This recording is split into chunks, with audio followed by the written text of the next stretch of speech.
Yeah, GLA 250. Awesome car. Mercedes did a full redesign for 2021. This is a vehicle that Mercedes really wanted to kind of take into the next generation in terms of all the technology, modeled in large part off of the A-Class from over in Europe, which we of course now have the A sedan that came out a couple years ago. Mercedes was able to incorporate all the new Mercedes-Benz user experience technology, a lot of new design language, which is really cool.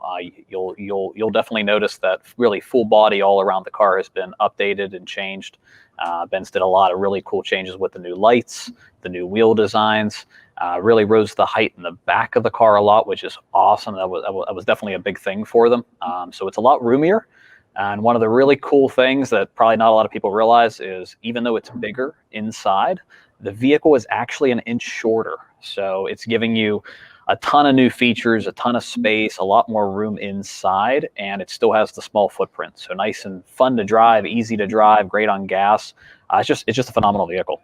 And one of the ways they were able to give us more space inside, if you think about this in a car that has the same footprint, what they did is they moved the wheels out to the corners and raised the roof a good 4 inches. That's by itself creates a whole lot more interior space inside the vehicle. It's phenomenally larger than its predecessor. You have an inch less of length, but you have over 4 inches more of interior length. So you're gaining a lot more space. One of the big areas that a lot of folks were, I think, after a little bit more room was in the back seat. And they've been able to kind of update the back of it with a 40%, 20%, 40% split, which makes it a little bit easier to kind of like run items through. You have a new optional slider in the second row, which is kind of cool. A lot of things that you'd expect in a larger vehicle that they've been able to incorporate in are compact, which is pretty neat. So it definitely gives you a lot of room. One of the nice things too that freed up space was in the front. So as you heard Scott saying about like changing on the wheelbase on the outside, in the inside, the new Mercedes-Benz user experience has allowed a little bit more of kind of a flat display layout, which has given a lot more space to the front seat passengers. So with that, you now have a little bit more room to the back, and then the trunk that you see on camera as well. Mm-hmm. And one thing Anthony touched on was the LED lighting throughout for the headlights and the taillights. And I've watched several of these, and all of our coworkers are talking about LED lights. That's become like a big hot new thing in the industry. But nobody really explained why LEDs are important. The LED lights, and we've been using them in one form or another since the 2013 CLS. The reason we do them is because the LEDs create a color of light closer to natural sunlight.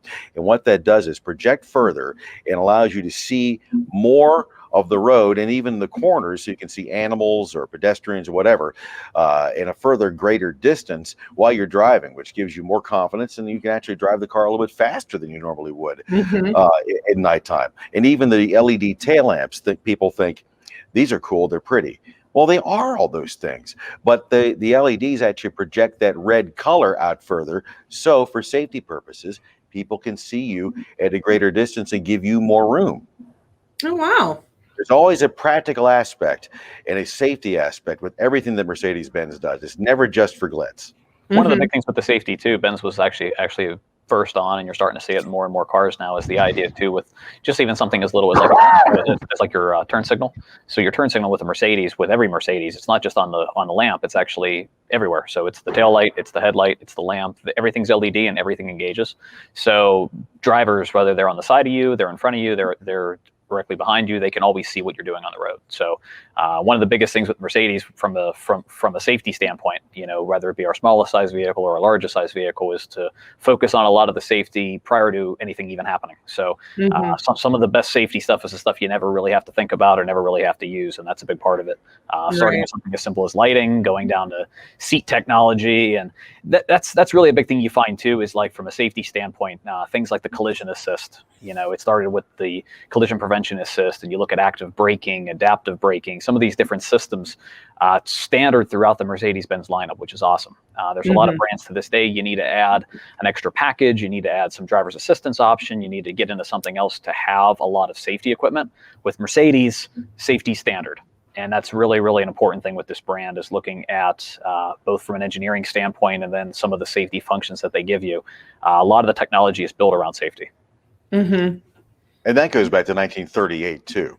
But if you look at what Brian's showing us there, down there, that's tied in with the MBUX system, the Mercedes-Benz user experience, and that includes a touchpad or a touch screen. But the reason that touchpad is still there is for years, Mercedes drivers were always trained to reach for something in the center console. That is a swipe touchpad with haptic feedback.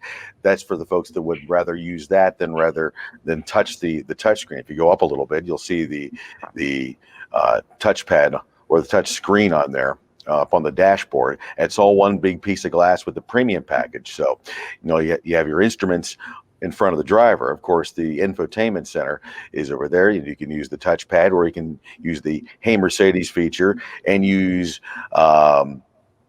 natural speech patterns to ask the car to do things. Not only just change the radio stations, but turn heated seats on, change your temperature. The idea is comfort and convenience at 70 miles an hour. If you want to change something inside the cabin, you can do it with a voice command and not have to take your eyes off the road. Again, cool and techy, but it's all about safety and driver performance. I was gonna say, that's huge. It's all one screen. That's all one big piece of glass. The right-hand side is the touch screen. The left-hand side are your instruments. So as we work our way through a little bit of the lineup, you're going to notice that with our A class, what you see there is pretty typical. It's the 10.25-inch displays. So you have two embedded in a one pane of glass. As we move up in size today, you're going to notice some changes in the size of the screen. So you're actually going to find that screen keeps getting larger, but a similar layout. Also, something else in addition to that touchpad that Scott touched on, you're going to notice a new wheel. So that new steering wheel design is going to be pretty typical now that you're going to find on a lot of today's vehicles in the Mercedes lineup. They've eliminated the cruise control stock. They've moved it up there to the new generation wheel. Those touch sensors on the steering wheel, very, very, very, very cool. Gives you a different way to operate the system. So you have sort of like a chiclet style trackpad on both sides, so it can read swipe gestures. You can actually control your analog vehicle information, like your gauge data, things like that on the left side, and control the main screen with the right controller. So it's pretty awesome. It just gives you kind of another way to be able to control the car without even taking your hands off the wheel. In case you're wondering where the gear shift is, across the line, it's not down there in the center console anymore. It is just to the right of the steering wheel. The idea is to have it right out of your way, so you touch it immediately with your fingertips. You don't even need to take your hands off the steering wheel. Just reach out with your right hand, click it down for drive, click it up for reverse, touch the button on the end for park, and if you forget to put the car in park, just open the door, puts the car in park automatically. Again, safety, convenience. And that just opens up the middle so much more.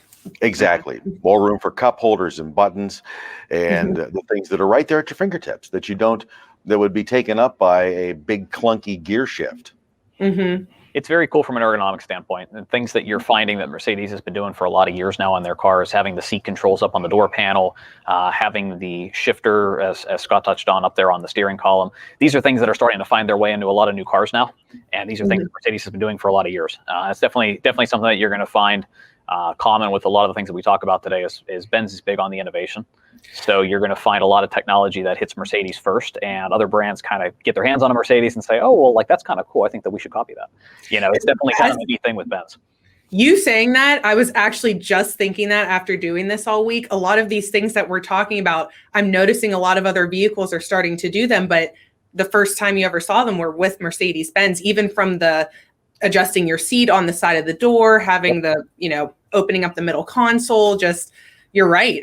That's literally what I was thinking as we were talking about all of this. Benz is one of those brands that everyone looks to. It's one of those things where there's Benz DNA in a lot of cars. Some of it is stuff that's under the hood and that's hidden.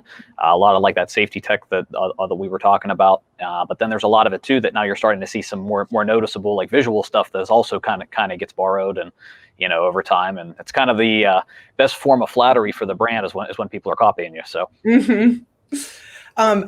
this color, this blue, I love it. Do you know what color that is? Denim blue. So that's actually one of the new colors for this year. Something that they changed on a few of the models is they added some new colors to the color palette. So you're going to notice kind of a bit of a different array depending on the model we talk about today. This color is actually only offered on A-class vehicles. So the A sedan, GLA, being in that A class. CLA is the four-door coupe variant. So anything in the A class,